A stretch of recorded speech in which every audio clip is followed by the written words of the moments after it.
어머니, 이 CCTV 언제부터 설치해 두신 거예요? 제 이름은 박소영, 34, 결혼 2년 차의 평범한 직장인이었습니다.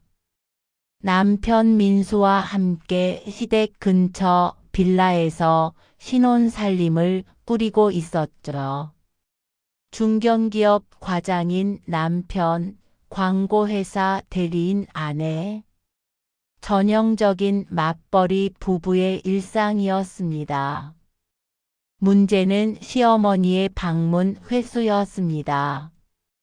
일주일에 2~3번, 많을 때는 거의 매일 반찬을 가져온다는 명목이었습니다. 처음엔 고마웠습니다. 바쁜 일상 속에서 시어머니의 손길이 반가웠으니까요. 결혼 전의 시어머니는 정말 자상했습니다. 예비 며느리를 친딸처럼 대했고 결혼식 전날 밤에는 소영의 손을 꼭 잡으며 격려까지 해주었습니다. 그런 시어머니였기에 소영은 의심할 이유가 없었습니다. 하지만 신혼집에 입주한 뒤부터 미묘한 변화가 시작됐습니다. 시어머니의 질문들이 점점 구체적으로 변했습니다. 단순히 잘 지내냐는 안부가 아니라 어제 몇 시에 잤는지, 새벽에 일어난 적은 없는지, 밤에 무슨 대화를 나눴는지까지.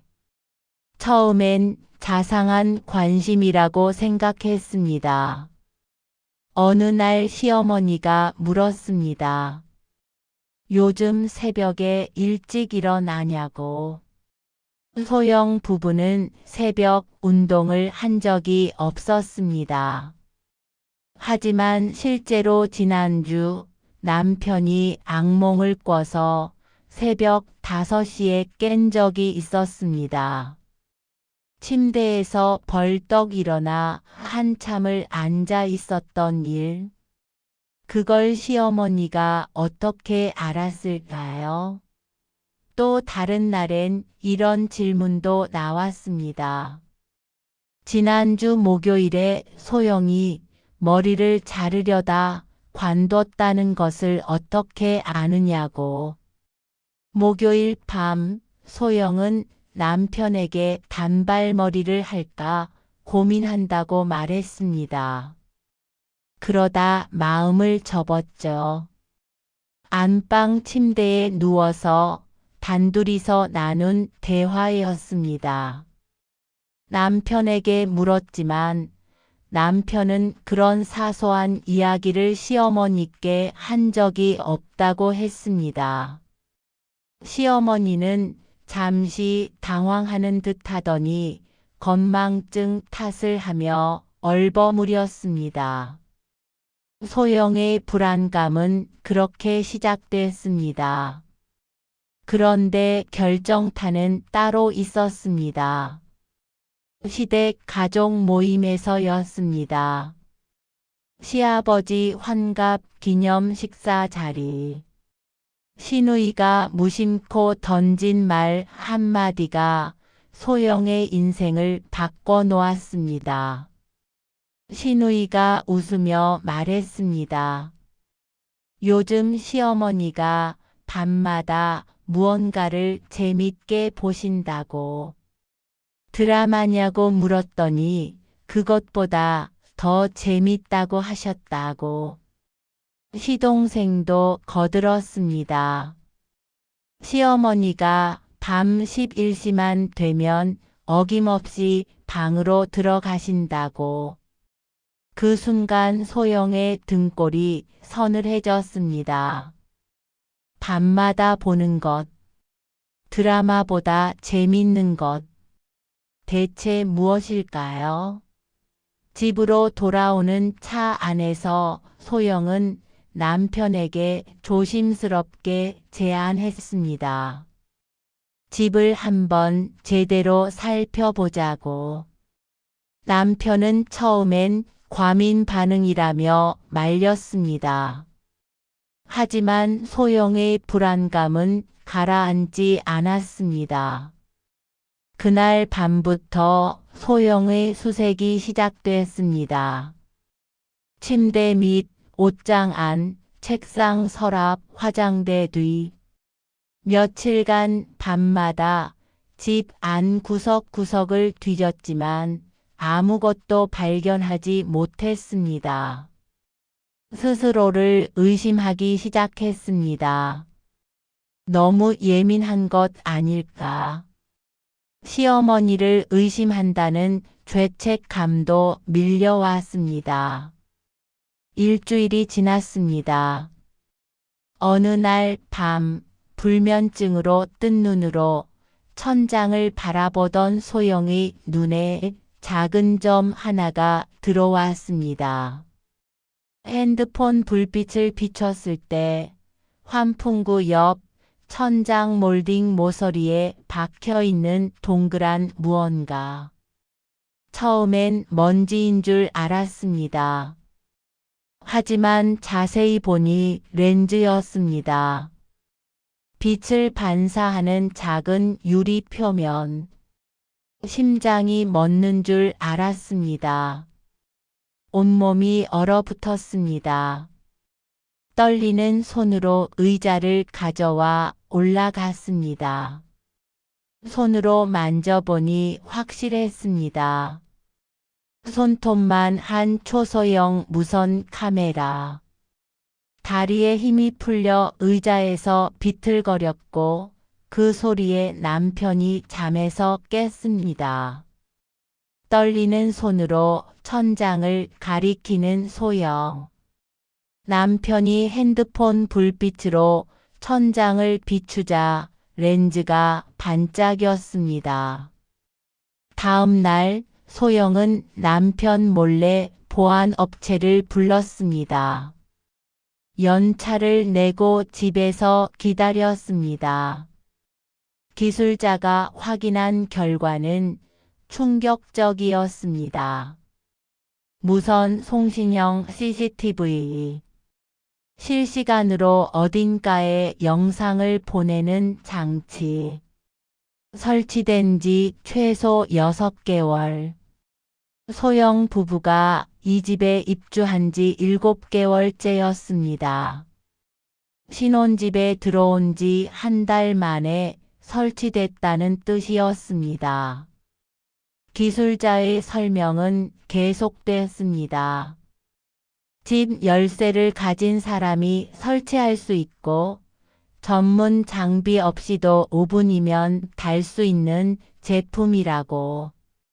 인터넷 쇼핑몰에서도 쉽게 구할 수 있다고. 열쇠는 3사람만 가지고 있었습니다.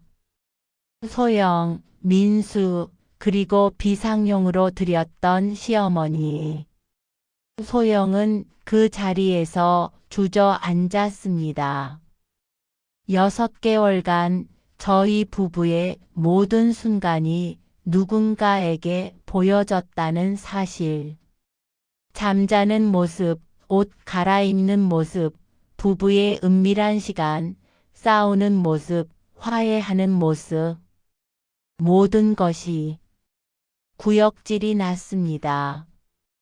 화장실로 뛰어가 속을 비웠습니다.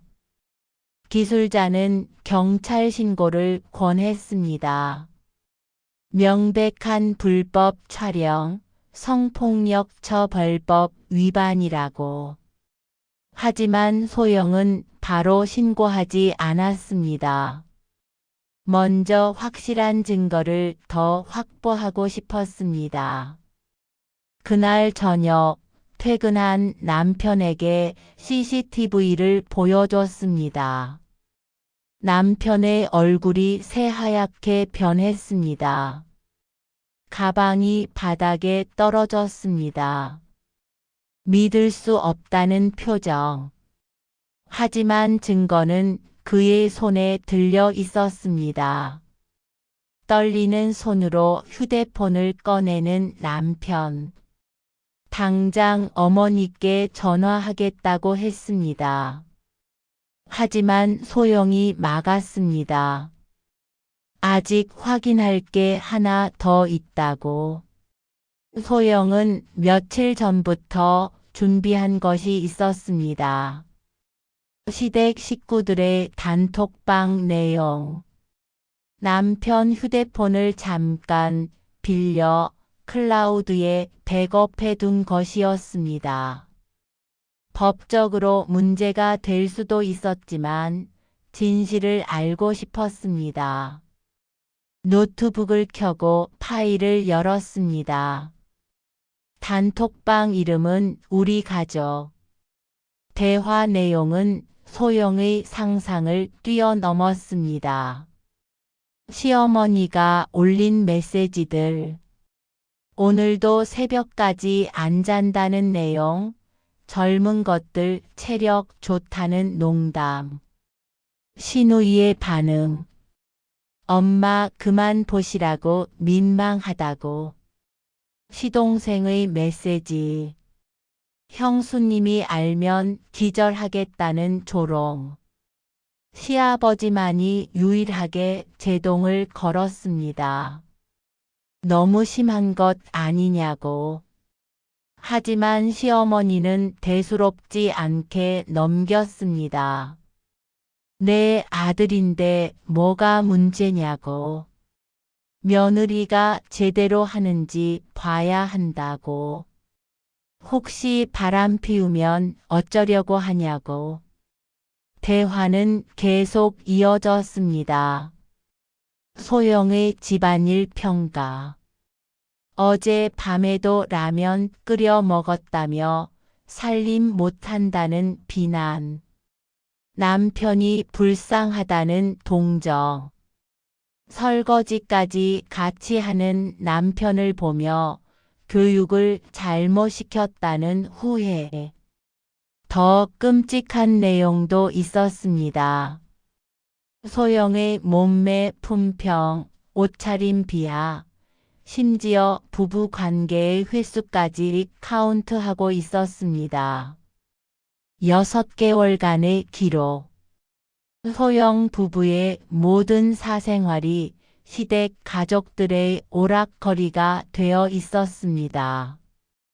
여러분, 이게 정말 가족이라는 사람들이 할 짓입니까? 남편은 화면을 보며 눈물을 흘렸습니다. 손이 부들부들 떨렸습니다. 벽에 주먹을 쳤습니다. 믿을 수 없다는 표정으로 고개를 저었습니다. 그러더니 소영 앞에 무릎을 꿇었습니다. 소영은 남편을 일으켰습니다. 남편 잘못이 아니라고 말했습니다. 하지만 소영의 마음은 이미 정해져 있었습니다. 이건 용서할 수 있는 선이 넘었습니다. 다음 날 소영은 변호사 사무실을 찾아갔습니다. 성범죄 전담 변호사. 상담은 1시간 넘게 이어졌습니다. 변호사의 설명은 명확했습니다. 성폭력 처벌법상 카메라 등 이용 촬영죄. 친족이라도 예외 없음. 7년 이하 징역 또는 5천만 원 이하 벌금형. 유죄 판결 시 성범죄자 신상정보 등록. 취업 제한까지. 소영은 고소장을 작성했습니다. 하지만 제출하기 전에 한 가지만 더 하기로 했습니다. 시댁 가족들 앞에서 직접 말하는 것. 도망갈 구멍 없이, 변명할 여지 없이. 2주 후 시아버지 생신이었습니다. 매년 온 가족이 모이는 날. 시누이 부부, 시동생, 조카들까지. 소영은 평소처럼 참석했습니다. 시어머니는 환하게 웃으며 소영을 맞았습니다. 좋아하는 갈비찜을 해놨다며. 소영도 웃으며 대답했습니다. 아무 일 없다는 듯. 식사는 화기애애했습니다. 조카들이 뛰어다니고 시아버지는 소주잔을 기울였습니다. 식사 후 거실에 모여 케이크를 자르고 노래를 불렀습니다. 시아버지가 만족스러운 표정으로 말했습니다.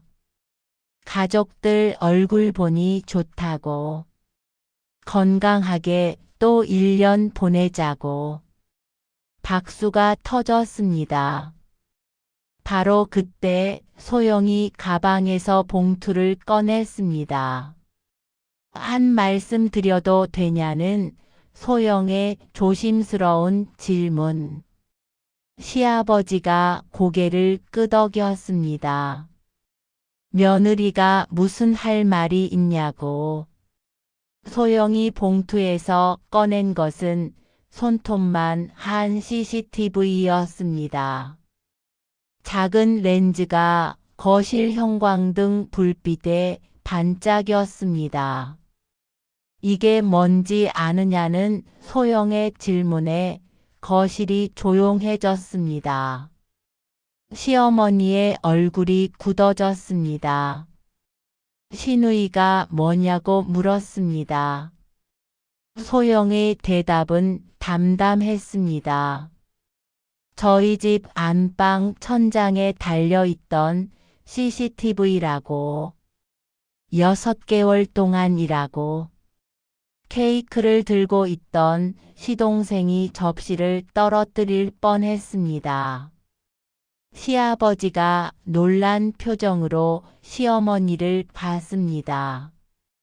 시어머니는 변명을 늘어놓기 시작했습니다. 아들이 걱정돼서 그랬다고. 며느리가 제대로 하는지 봐야 했다고. 집안일, 밥 차리는 것, 그런 것들을 확인하려고 했다고. 하지만 소영의 다음 질문은 더 날카로웠습니다. 안방에서 침대 위를 찍는 CCTV로 집안일을 본다고요? 부부 잠자리를 보면서요? 시누이가 끼어들었습니다. 엄마가 좀 심하긴 했지만 걱정해서 그런 거라고. 이해해달라고. 엄마가 원래 아들 걱정 많으시다고. 소영이 2번째 봉투를 꺼냈습니다. 20장이 넘는 출력물. 단톡방 대화 내용이었습니다. 종이를 펼쳐 보이자 시댁 가족들의 얼굴이 하나둘씩 굳어졌습니다. 부부관계 품평, 신체 비하, 사생활 조롱. 모든 내용이 날짜와 시간까지 기록되어 있었습니다. 시아버지가 종이를 빼앗아 읽기 시작했습니다. 안경을 고쳐 쓰며 한 장 한 장 넘겼습니다. 손이 떨렸습니다. 믿을 수 없다는 표정이었습니다. 시댁 가족 단톡방이라는 소영의 설명. 우리 가족이라는 이름의. 남편 휴대폰에도 똑같이 남아있다는 사실. 시동생이 변명을 시작했습니다. 가족끼리 한 얘기라고. 너무 예민하게 받아들이는 것 아니냐고. 하지만 소영의 반문은 강력했습니다. 가족이라는 사람들이 며느리 잠자리 모습을 몰래 보면서 웃는 게 정상이냐고. 횟수 세는 게 정상이냐고. 거실은 침묵에 잠겼습니다. 조카들조차 분위기를 눈치채고 조용해졌습니다. 소영이 마지막 서류를 꺼냈습니다. 형사고소장. 성폭력 처벌법 위반으로 시어머니를 고소하는 문서. 내일 경찰서에 제출한다는 선언. 시어머니가 벌떡 일어났습니다. 고소라니, 시어머니를 고소한다니 감히 어떻게 그럴 수 있느냐고. 목소리가 떨렸습니다. 소영의 대답은 냉정했습니다. 법적으로 7년 이하 징역에 해당한다고. 친족 간이라도 예외가 없다고. 변호사 상담까지 받았다고. 시아버지가 깊은 한숨을 쉬었습니다. 며느리 말이 맞다고. 아내가 잘못했다고. 변명의 여지가 없다고. 시어머니가 울기 시작했습니다. 자신이 뭘 그렇게 잘못했냐고. 아들 걱정한 게 죄냐고. 며느리가 잘하는지 확인한 게 죄냐고. 소영은 더 이상 참지 않았습니다. 6개월 동안 얼마나 무서웠는지 아느냐고. 시어머니가 사적인 대화를 어떻게 아시나 의심했다고. 혹시 집에 귀신이라도 있나 싶었다고. 밤에 잠도 제대로 못 잤다고. 불면증 약까지 먹었다고. 소영의 목소리는 떨렸지만 단호했습니다. 자신은 이 집안의 며느리가 아니라 사람이라고. 인격을 가진 한 사람이라고. 당신들 오락거리가 아니라고. 관찰 대상이 아니라고. 신우이가 작은 목소리로 사과했습니다. 자신도 잘못 생각했다고. 단톡방에서 그런 얘기 한 거 죄송하다고. 하지만 소영의 결정은 확고했습니다. 이혼은 안 한다고. 남편은 잘못이 없으니까. 오히려 남편도 피해자라고. 하지만 시댁과는 연을 끊겠다고. 명절에도 오지 않겠다고. 제사도 안 가겠다고. 연락도 받지 않겠다고. 법적으로 남남으로 지내겠다고. 시어머니가 남편을 붙잡았습니다. 아들에게 말려달라고. 엄마가 그렇게 나쁜 사람이냐고. 너 키우느라 얼마나 고생했는데 라고. 하지만 남편은 어머니의 손을 뿌리쳤습니다. 소영이 처음 보는 남편의 모습이었습니다. 단호한 목소리로 아내 편이라고. 어머니가 하신 일은 용서할 수 없다고. 자기 아내를 이렇게 만든 거 용서 못한다고. 시아버지가 시어머니를 안티며 말했습니다. 당신 잘못이라고. 반성하라고. 그날 이후 소영은 정말로 고소장을 제출했습니다. 경찰서에 가서 진술했습니다. 담당 형사는 60대 베테랑이었습니다. 요즘 이런 사건 많다며 힘내라고 격려했습니다. 경찰 수사가 시작됐습니다. 시어머니의 휴대폰 압수수색. 포렌식 결과 영상 수신 어플이 발견됐습니다. 수백 개의 영상 파일. 소영 부부의 일상이 고스란히 저장되어 있었습니다. 검찰은 시어머니를 기소했습니다. 재판이 시작됐습니다. 1심 재판정에서 소영은 증인으로 출석했습니다. 판사가 물었습니다. 이 사건으로 어떤 피해를 입었느냐고. 소영의 대답은 간결했습니다. 불안장애 진단을 받았다고. 집에서도 편하게 있을 수 없다고. 항상 누가 보는 것 같다고. 판사가 고개를 끄덕였습니다. 시어머니는 재판 내내 울었습니다. 변호사는 노심초사 며느리를 걱정한 것이라고 주장했습니다. 하지만 단톡방 대화 내용이 증거로 제출되자 변론은 힘을 잃었습니다.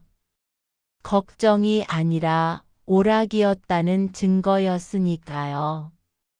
1심 선고가 났습니다. 징역 6개월에 집행유예 2년. 성범죄자 신상정보 등록 3년. 추가로 손해배상 3천만 원. 판사의 선고 이유는 명확했습니다. 피고인이 며느리에 대한 지나친 감시욕으로 중대한 사생활 침해 범죄를 저질렀다고. 가족 관계라는 특수성을 고려하더라도 용인될 수 없다고. 시어머니는 법정에서 쓰러질 듯 했습니다. 하지만 소영은 아무 감정도 느껴지지 않았습니다. 텅 빈 기분이었습니다. 판결 이후 후폭풍은 컸습니다. 시아버지는 시어머니와 별거에 들어갔습니다. 같이 살 수 없다며 짐을 쌌습니다. 40년 결혼 생활이 한순간에 무너졌습니다. 시누이도 직장에서 곤란을 겪었다고 들었습니다. 가족 단톡방 내용이 재판 과정에서 일부 공개됐기 때문입니다. 승진 심사에서 탈락했다는 소문도 돌았습니다. 인사팀에서 인성 문제를 제기했다고. 시동생은 연락을 끊었습니다. 가족 망신을 시켰다며 소영을 원망했습니다. 소영 부부는 이사를 했습니다. 시댁에서 멀리 떨어진 곳, 새로운 동네로. 새 집은 작지만 깨끗했습니다. 무엇보다 안전했습니다. 어떤 CCTV도 없는 곳. 입주 첫날 남편은 안방 천장을 한참 올려다봤습니다. 불안한 표정이었습니다. 소영이 남편의 손을 잡았습니다. 이제 괜찮다고. 여기엔 아무것도 없다고. 남편은 또 사과했습니다. 정말 미안하다고. 소영은 대답했습니다. 당신 잘못 아니라고. 그만 사과하라고. 상담 치료가 시작됐습니다. 주 2회 정신건강의학과. 불안장애는 천천히 나아지고 있었습니다. 아직도 가끔 천장을 확인하는 버릇이 남아 있었지만 예전보다는 많이 좋아졌습니다. 지금 소영 부부는 평범한 일상을 되찾았습니다. 퇴근하고 집에 오면 편하게 쉴 수 있습니다. 누가 보고 있을까 두려워하지 않아도 됩니다. 안방에서 남편과 대화할 때 목소리를 낮추지 않아도 됩니다. 시어머니에게선 가끔 문자가 옵니다. 용서해달라고, 한 번만 봐달라고, 손주 얼굴이라도 보고 싶다고. 하지만 소영은 답장하지 않습니다. 읽지도 않습니다. 차단하지 않은 이유는 단 하나. 혹시 모를 법적 문제를 대비해서였습니다. 명절이 되면 남편 휴대폰으로 전화가 옵니다. 시아버지, 시누이, 심지어 먼 친척들까지. 한 번만 이해해달라고. 가족인데 그렇게까지 해야 하냐고. 하지만 소영 부부는 단호합니다. 전화를 받지 않습니다. 지난 주말 소영 부부는 새집 안방에 새 커튼을 달았습니다. 두껍고 따뜻한 암막 커튼. 햇빛도 차단하고 밖의 시선도 차단합니다. 완벽한 프라이버시. 아무도 침범할 수 없는 공간. 커튼을 다는 동안 남편이 말했습니다. 이제 정말 우리 집 같다고. 소영도 웃으며 대답했습니다. 그러게 이제야 집 같다고. 진짜 우리 집이라고. 그날 저녁 소영 부부는 처음으로 안방에서 편하게 잠들었습니다. 불을 끄고 커튼을 치고 아무 걱정 없이. 6개월 만에 처음으로 평화로운 밤이었습니다. 아무도 지켜보지 않는 밤. 창밖으로 저녁 노을이 들어왔습니다. 소영과 남편은 나란히 소파에 앉아 그 풍경을 바라봤습니다. 평범하지만 소중한 일상. 이제 누구의 시선도 두렵지 않습니다. 사람은 누구나 지켜져야 할 선이 있습니다. 가족이라는 이름으로 그 선을 넘어서는 안 됩니다. 걱정이라는 핑계로 침범해서는 안 됩니다. 사랑은 존중에서 시작됩니다. 감시는 사랑이 아닙니다. 통제는 관심이 아닙니다. 소영은 이제 압니다. 진짜 가족은 피가 아니라 존중으로 만들어진다는 것을. 남편과 소영, 이 둘이 진짜 가족입니다. 서로를 지켜주는 사람들. 며칠 전 소영은 임신 사실을 확인했습니다. 아직 남편에게도 말하지 않았습니다. 산부인과에서 초음파 사진을 받아들고 한참을 앉아 있었습니다. 이 아이에게는 절대 그런 일이 일어나지 않게 하겠다고 다짐했습니다. 이 아이의 사생활을 존중하겠다고. 아무리 걱정돼도 선을 넘지 않겠다고. 소영은 초음파 사진을 가방에 넣고 집으로 돌아왔습니다. 남편이 저녁을 준비하고 있었습니다. 웃으며 맞이하는 남편. 소영도 웃으며 남편을 안았습니다. 이제 정말 괜찮습니다. 아무도 감시하지 않는 집. 아무도 침범할 수 없는 삶. 소영과 남편, 그리고 곧 태어날 아이의 안전한 공간. 그것으로 충분합니다.